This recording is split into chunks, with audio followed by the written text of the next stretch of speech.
Well, it wouldn't be the final series in the Coliseum if it didn't have an incredibly frustrating walk-off loss. You are Locked On Rangers, your daily Texas Rangers podcast. Part of the Locked On Podcast Network, your team every day.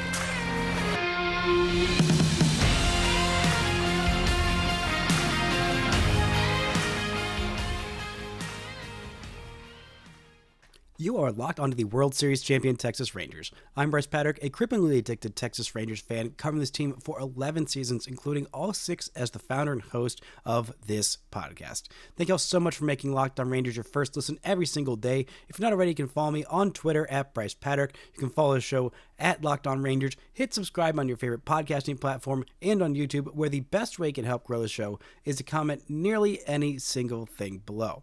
Now, before we get into what could be Nathan Eovaldi's final start as a member of the Texas Rangers, the return of one of the trio of Joshes, and some good news about Evan Carter moving forward, this episode is brought to you by Booking.com. Booking.yeah. The right stay can make you a fan of any city, even your baseball rivals. Book today on Booking.com, the official accommodation partner of Major League Baseball. Get the Booking.com app today. Now, the Rangers lost 5-4 in walk-off fashion to the A's last night, but that was after another heroic effort by Nathan Eovaldi in what might just be his final start as a member of the Texas Rangers. I say might because he might have one final start on Sunday if the Rangers decide to augment the rotation by moving Andrew Heaney to Saturday instead of throwing Jack Leiter in what would have been Max Scherzer's spot on Saturday, and then throw Eovaldi one more time in that finale in Anaheim. But in all likelihood, this is probably the last start this season for Nathan Eovaldi, who has done his job.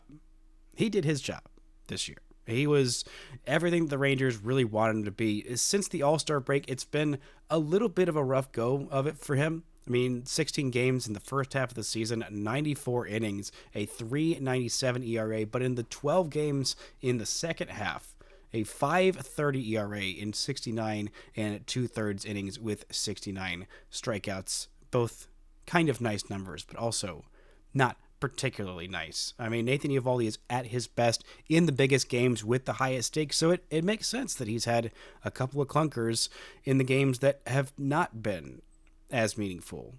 I mean, that's just kind of the way it goes. Eovaldi has been mostly healthy this season, 163 and 2/3 innings, a combined over 300 innings the last couple of years, and I think it might end up being around 350 if you include the innings that he pitched in the postseason for the Rangers en route to their first ever World Series title.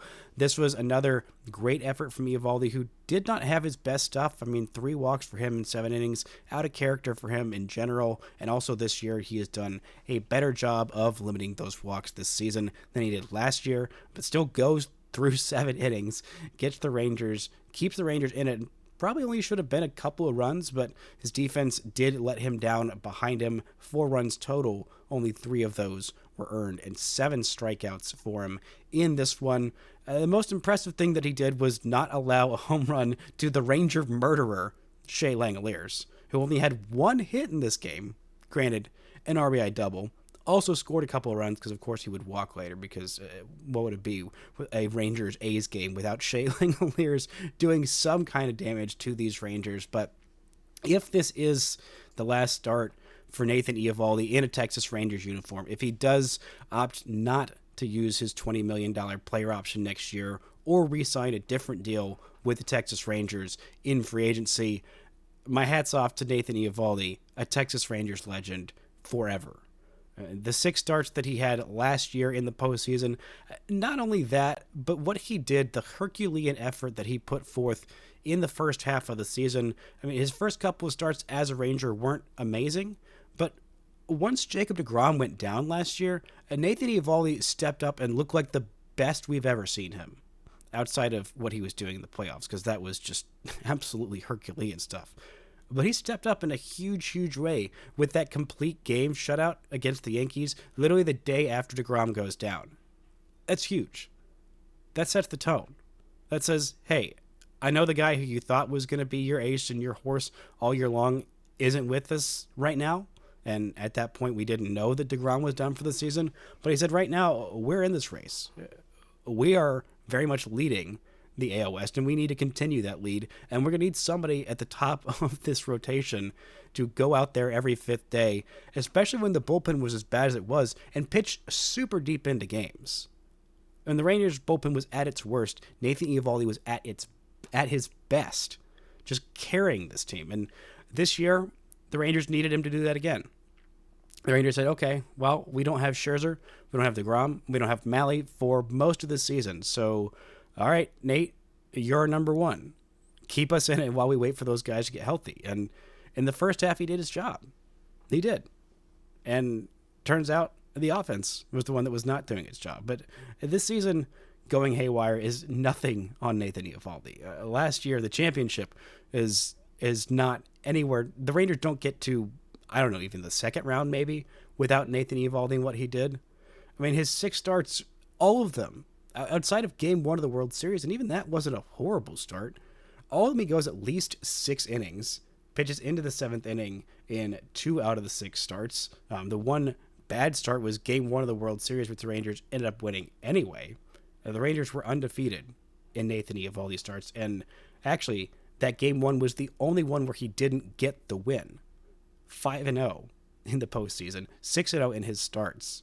But the Rangers, I believe it was Leclerc that ended up getting credit for the win in that miraculous game 1. But, I mean, what he did against Tampa Bay in that game, in game 2, to seal it, what he did in the clincher against Baltimore to seal it, to give absolutely zero hope to the Baltimore Orioles, and heck, what he did in those 2 starts against the Astros was just magnificent. He didn't have his best stuff, and he really worked himself out of some jams in those. And not to mention the capper in November 1st, Game 5 of the World Series. 6 of the hardest fought shutout innings you will ever see by anybody. Working around 5 walks and 4 hits and not allowing any runs while the Rangers were getting no hit on the other side. I mean, it was just a masterclass in Nathan Eovaldi being himself, being the guy who steps up in the big moments. And I think that performance, that game 5, is the epitome of what you want in an ace. I've talked about what an ace is, and for me, the definition is someone who you feel good giving the ball to in game 1 of a playoff series. Nathan Eovaldi is that. Now, is he a guy who is going to win a Cy Young from now to the end of his career, or has he won one before? No. Is he going to put up a 2.2 ERA in 200 innings with 300 strikeouts in a regular season? Probably not. I'm not going to say it's impossible, but it feels pretty unlikely that it's going to happen at this point. But once you get to the postseason in those biggest games, how could you not feel good about giving the ball to Nathan Eovaldi? I mean, what he did, and Ace also works through their struggles. Not every pitcher is going to have their ace stuff, their best stuff, every single start. But the best of the best, and the aces, which separates them from the mediocre guys who have a day where their command or their velocity or their break on whatever is off. The guys who are middle of the rotation pitchers, those guys get lit up and they aren't able to get you through 5-6 innings. But the aces, the top dogs, when they don't have their stuff, when they aren't at their best, when their command is off like it was for him in Game 5 of the World Series, it gave the Rangers 6 shutout innings. It was incredible stuff. And he's done that time and time and time again. He did it again last night to a lesser degree, but still gave the Rangers 7 innings, kept them in that ball game. And that is going to be my lingering memory of Nathan Eovaldi. Not only that, but the impact that he's had on basically every pitcher in this rotation in the bullpen. Everyone in this pitching staff the last couple of years has done nothing but sing Nathan Eovaldi's praises of how much better he's made them, how much smarter he's made them, how much he cares and mentors everybody on this staff. I mean, from the rookies and Kumar Rocker and Jack Leiter to the old vets and Kirby Yates. I mean, he is there watching everything that everybody's doing, and if he's got 2 cents that can help somebody, he's got to give it to him. That's the kind of guy you need on your staff. That's the kind of guy who the Rangers should make priority number 1 this offseason. No matter what else they do, I know it's looking like they've got decent depth in their rotation next year, assuming DeGrom stays healthy, Malley stays relatively healthy, Rocker is what we're hoping he is, Bradford kind of looks like what he's looked like this year, and whatever's happening with John Gray and Jack Leiter seems to be up in the air. But bringing a guy like that back in Nathan Eovaldi, even if next year Rocker has that breakout year and he looks like, a top 2 starter with, he's your game 2 starter, Jacob DeGrom is your game 1 starter. Then you have your game 3 starter being Nathan Eovaldi. That is a fantastic place to put your rotation. And no matter how healthy he is during the regular season, the impact that he has on this entire rotation, on this entire pitching staff, it cannot be overstated. And if that was the last start that Nathan Eovaldi makes in a Texas Rangers uniform, by golly, it was such a very classic Nathan Eovaldi start. Coming up, we're talking about what the offense did in this one, Josh Sborz' return, and a little bit of a roster shakeup in the final week of this season, as well as some good news about Evan Carter. Right after this word from our sponsors. This episode of Locked On Rangers is brought to you by Booking.com. Booking.yeah. Explore those U.S. cities you've always wanted to learn more about, including baseball cities. If you want to go see some playoff baseball this year, unfortunately, there's not going to be any in Arlington, but you can go make some trips and go see some great sites because Booking.com delivers exactly the right U.S. day just for you. Booking.com can help you book a stay that's close to a home team or a rival team's stadium. No matter what team you're rooting for this postseason, Booking.com can make you a fan of any U.S. city. From hotels that overlook stadiums to family-friendly resorts to cute bed and breakfast stays, Booking.com has so many choices across the U.S. That's right, so the right stay can make you a fan of any U.S. city, even your baseball rivals. Booking.com. Booking.yeah. This show is brought to you by FanDuel. Hey NFL fans, you can start the season with a big return on FanDuel, America's #1 sportsbook. So when you get a hunch in the middle of the game, you can check out the latest stats, view live play-by-play, and so much more on the page where you place your bets. You'll get started with $200 in bonus bets guaranteed when you place your first $5 bet. We've also got MLB odds right now looking at the World Series odds. The Padres clinched last night on a crazy triple play, a postseason berth right now. They are the 6th favorite to win the World Series at plus 1,000, having back-to-back first-time winners. That would be a fun thing to see in the playoffs right now. The Orioles, the 5th favorites at plus 950, and the Dodgers, the favorites right now at plus 320. So head over to FanDuel.com and download America's #1 sportsbook. Shout out to the Everydayers for making Locked On Rangers your first listen every single day. The Rangers take on the A's tonight, 8:40 p.m. Central Time, first pitch. Cody Bradford versus Brady Basso. You can catch every pitch of the hometown broadcast on SiriusXM. Just download the SXM app and search Rangers. Now, last night, the Rangers offense did get going a little bit, not quite enough to get the W, but some big home runs from a couple guys who very much needed it. Jonah Heim in particular, a big home run for him late, one that it did not initially look like it was going to be a home run. It was just kind of, just barely cranking over that wall in center field. But hey, it's a home run.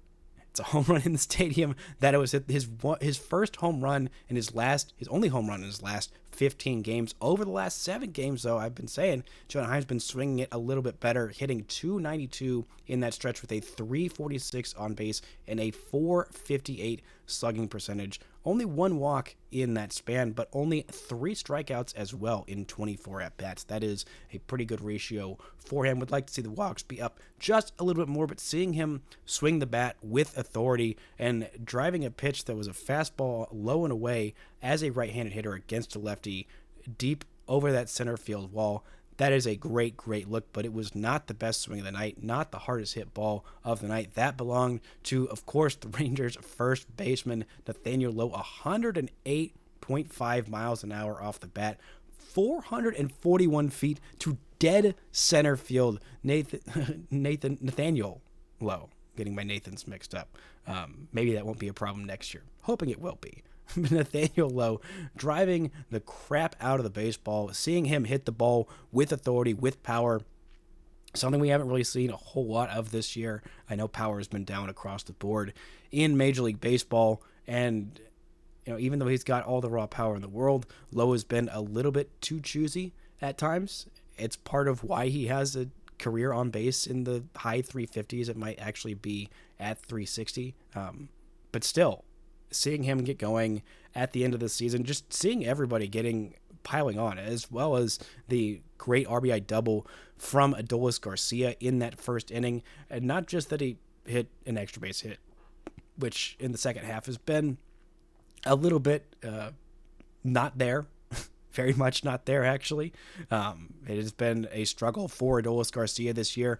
But when he is going right, seeing him drive the ball to the opposite field with authority, that is the kind of thing that Adolis Garcia does when he is at his best. Hitting that ball 98.7 miles an hour to right field would have been a home run in 8 stadiums. Unfortunately, this was not one of the 8 stadiums where it would have been an opposite field home run. But still, seeing him get going, get right, just have better, more competitive plate appearances is a very, very important thing. And also seeing him in that 9th inning in a clutch spot, unfortunately wasn't able to get it done, but seeing him not strike out on Mason Miller's fastball, something he has just struggled with fastballs up in the zone, and for him to not get struck out by Mason Miller in that spot, a nice moment for him, although I would have rather it been a 2 RBI single in that spot, or would have rather seen Wyatt Langford get it done and just hit a ball to the outfield. But unfortunately, despite a good plate appearance from Wyatt,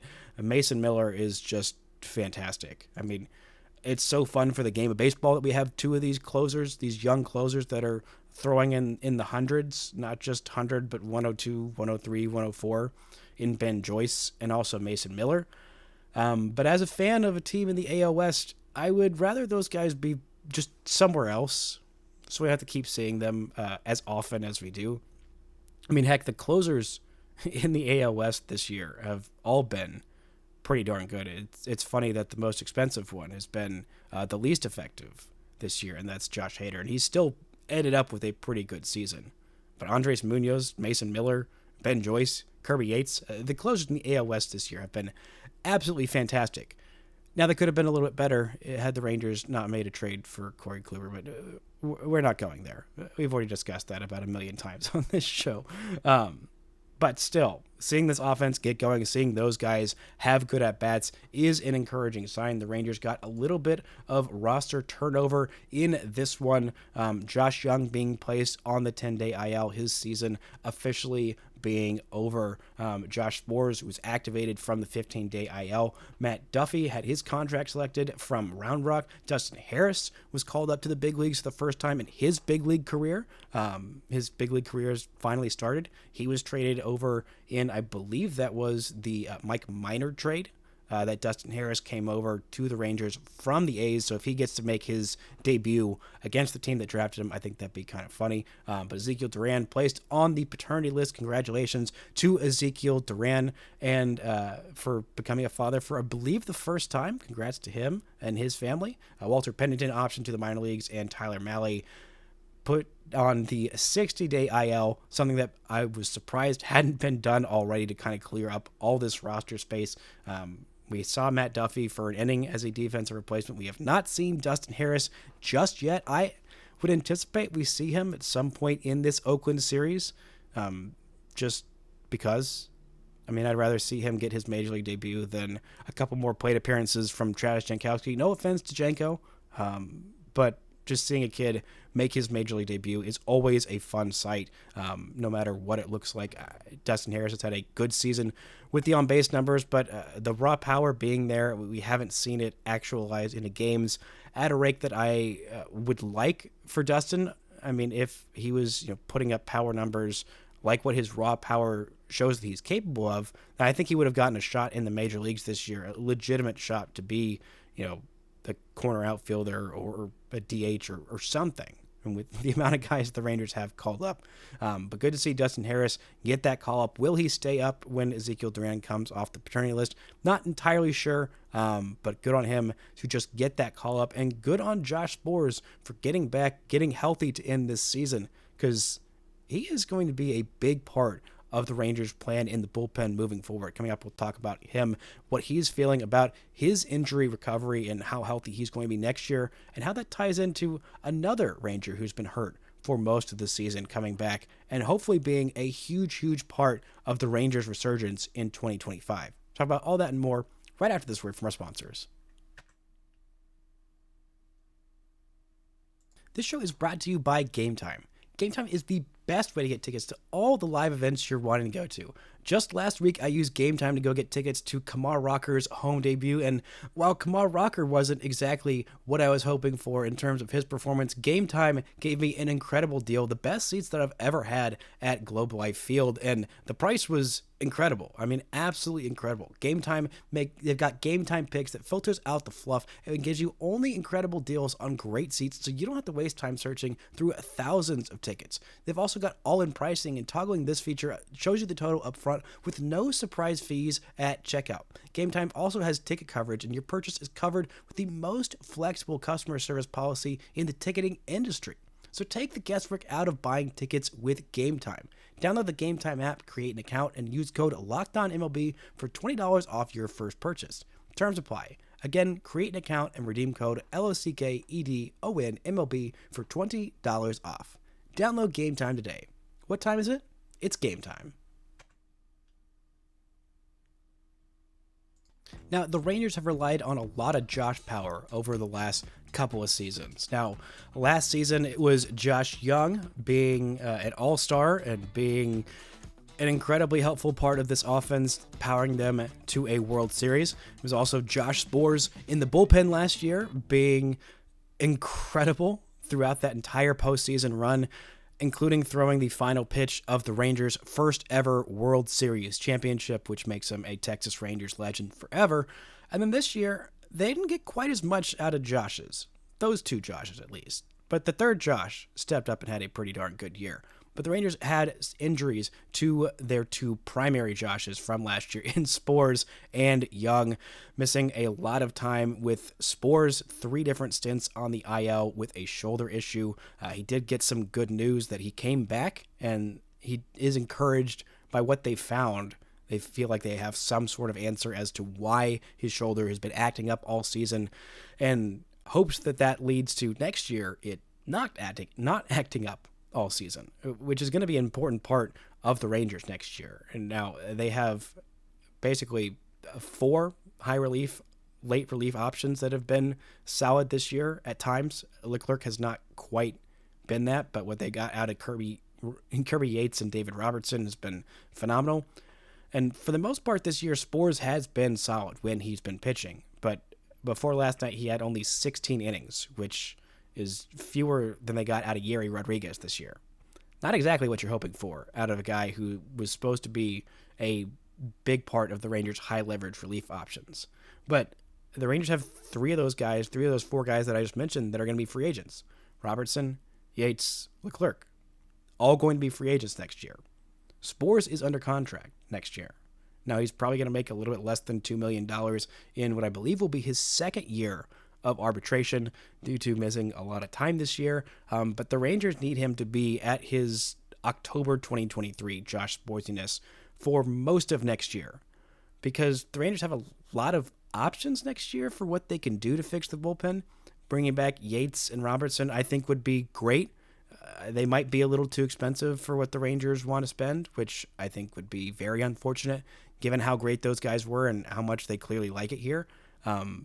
But it's going to be a big part of next year how healthy Josh Sborz can be, as is how healthy Josh Young can be. He is going to meet with a surgeon again.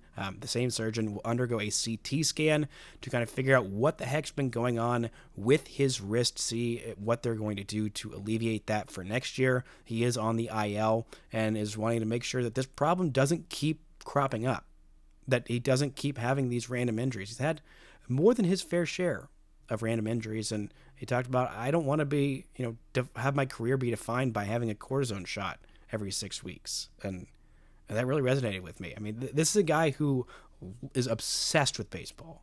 I mean, that was one of the things that I loved about Josh Young as a prospect, as the guy who the Rangers got out of the draft. This guy lives and breathes baseball, and for him to be missing this much time to have this much baseball taken away from him. I know it's just absolutely killing him that he can't be out there. Right? He talked about wanting to play through it, but there's only so much that you can do. There's only so much that you can play through, and at a certain point, it does more harm than good, which is something that we saw with Evan Carter this year, something that we might end up seeing with me and podcasting through this sore throat I've been doing for the past week very bravely, almost as bravely as Evan Carter playing through his back injury. But there was an article written by Kennedy Landry of MLB.com a few days ago, this weekend actually, talking about Evan Carter. She spent some time speaking with Evan Carter about how difficult this season has been from him.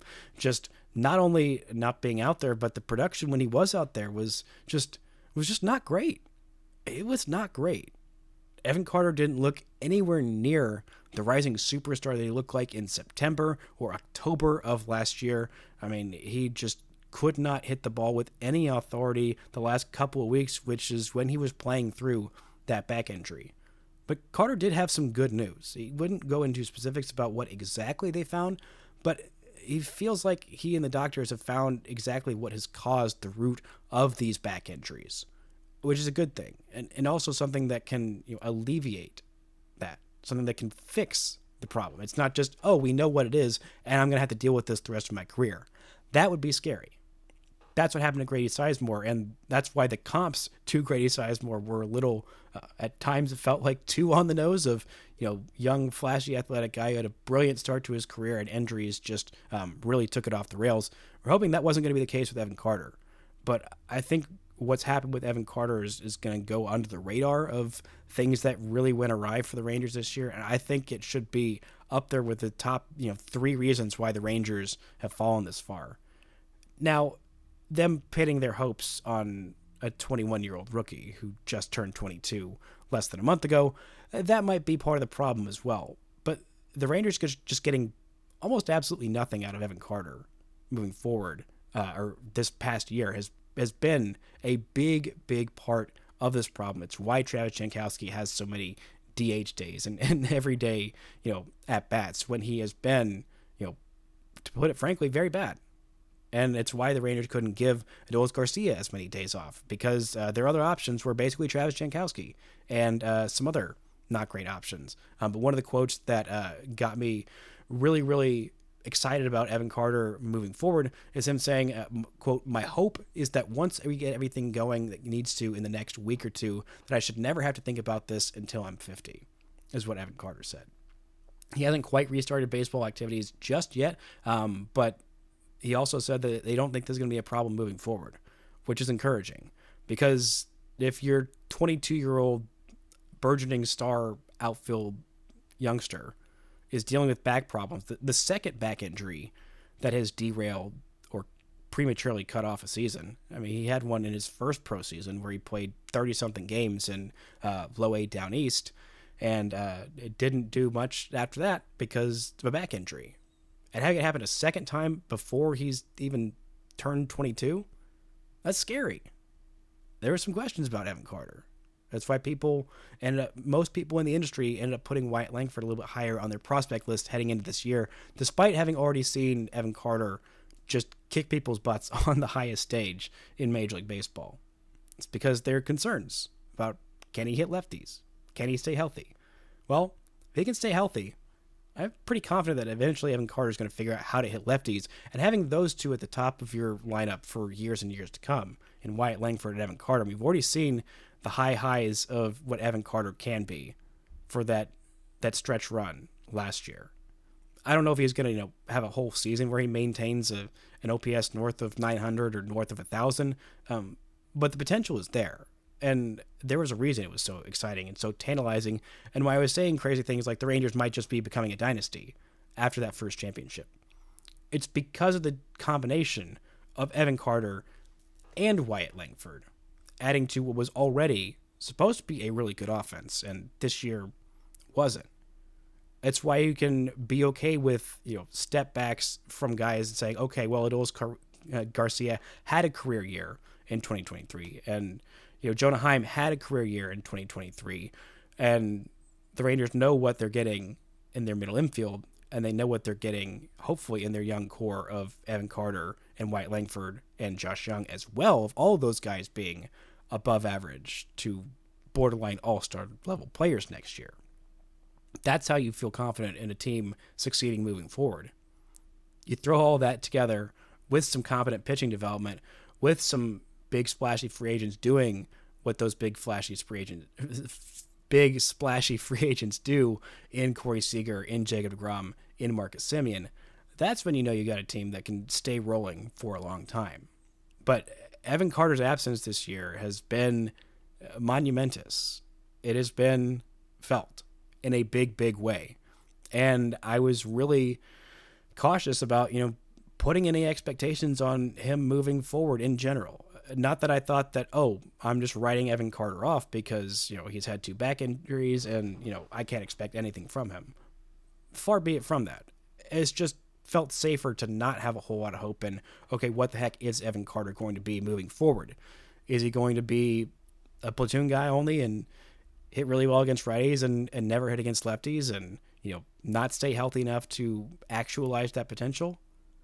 That'd be incredibly frustrating and incredibly sad. We'd still always have that postseason run. He'd still be World Series champion, 3-hole hitter on the World Series champion Texas Rangers in 2023.